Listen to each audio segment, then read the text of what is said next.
Researchers have a name for it: the third death. Your first death is when your heart stops.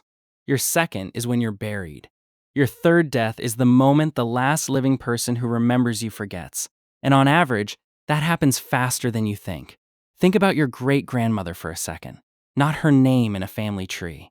The actual sound of her voice. The way she laughed. What she smelled like when she hugged you. If you're like most people, you can't do it. And if you can, you're one of the last humans alive who can. So how long does a person actually last? Not their name on a headstone. Them.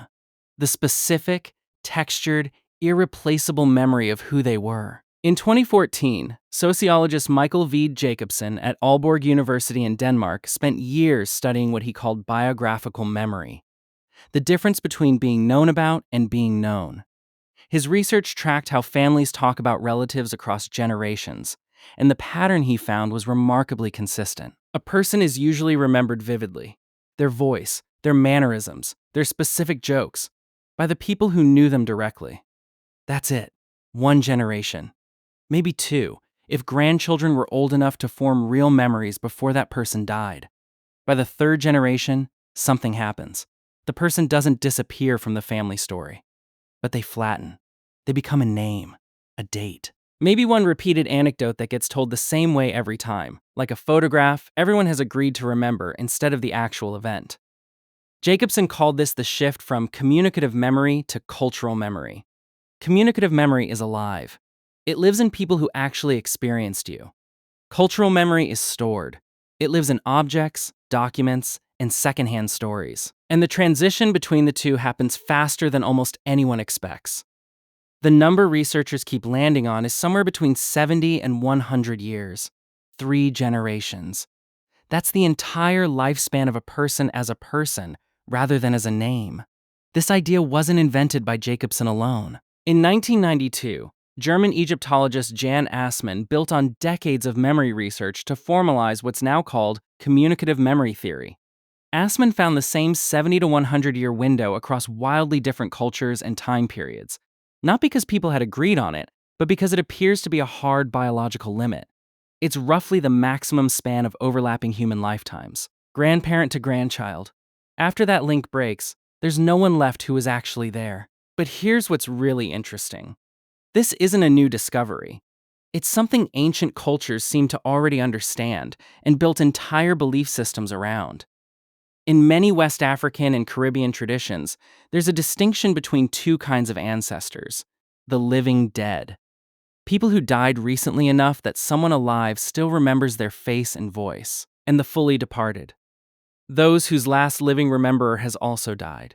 Anthropologist John Mbidi documented this framework across dozens of African societies in the 1960s. He found that as long as at least one person alive could still personally remember the deceased, that person was considered to still exist in a real, active sense, present in the community, owed respect, sometimes even consulted through ritual.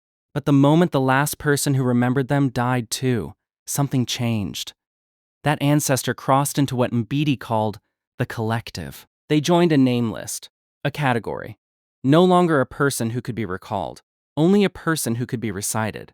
In other words, an entire category of belief systems built their concept of death not around the stopping of a heart, but around the stopping of memory in someone else's mind. They were 3 deaths, not one, long before Western sociologists gave it a name.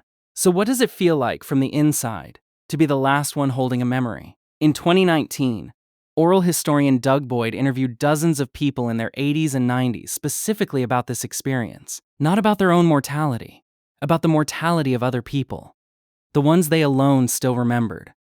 What he found was a specific, recurring kind of grief. People described a quiet pressure, almost a duty, to keep certain memories alive because they knew, genuinely knew, that once they stopped remembering, that version of a person would be gone from the world completely. Not faded, gone. No one else had the file. One woman in his study described visiting her mother's grave and realizing she was the only person left alive who remembered the specific way her mother hummed while cooking. Not that her mother liked to hum. The specific tune. The specific rhythm of it while she stood at the stove. Boyd wrote that she described this less like sadness and more like carrying something fragile that she was terrified of dropping. This is the part nobody talks about when they talk about grief. We think of grief as something that happens to you when someone dies. But there's a second, quieter kind that creeps in later. The grief of realizing you are now the last vault. The only place a specific laugh, a specific way of saying good morning, a specific look someone gave you once, still technically exists. And when you die, it doesn't get passed down. It just ends. Here's where the psychology gets strange. You'd think this would only apply to people who were personally significant. Parents, close friends, people you loved directly. But researchers have found the effect runs even deeper than that. Psychologist Clay Routledge, who studies nostalgia and memory, found that people don't just grieve losing memories of people they knew. They actively fear their own eventual third death. The moment they, too, become unremembered. Routledge's research on what's called legacy motivation found that this fear, even when people don't consciously name it, quietly shapes enormous parts of adult behavior. Why people have children, why people write things down, why people build, create, and leave things behind at all. We don't usually talk about it directly because it's uncomfortable. It's easier to say you want to build something for the future than to say what you actually mean. I don't want to become a name on a list that nobody can hear anymore. And now there's a strange new wrinkle in all of this. Something none of these researchers were designing for. Digital archives were supposed to break the pattern entirely. Photos, videos, voicemails, text threads. Theoretically, all of it can outlast any human memory. In 2021, digital preservation researcher Catherine Marshall at Microsoft Research spent years studying what actually happens to a person's digital footprint after they die.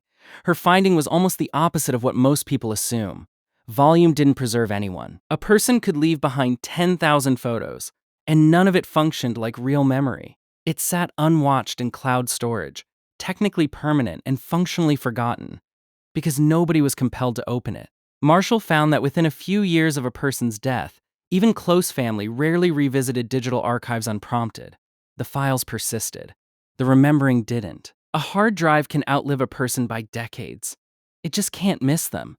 So here's the uncomfortable math, laid all the way out. Somewhere alive right now is the very last person who remembers the sound of your great-grandmother's actual voice.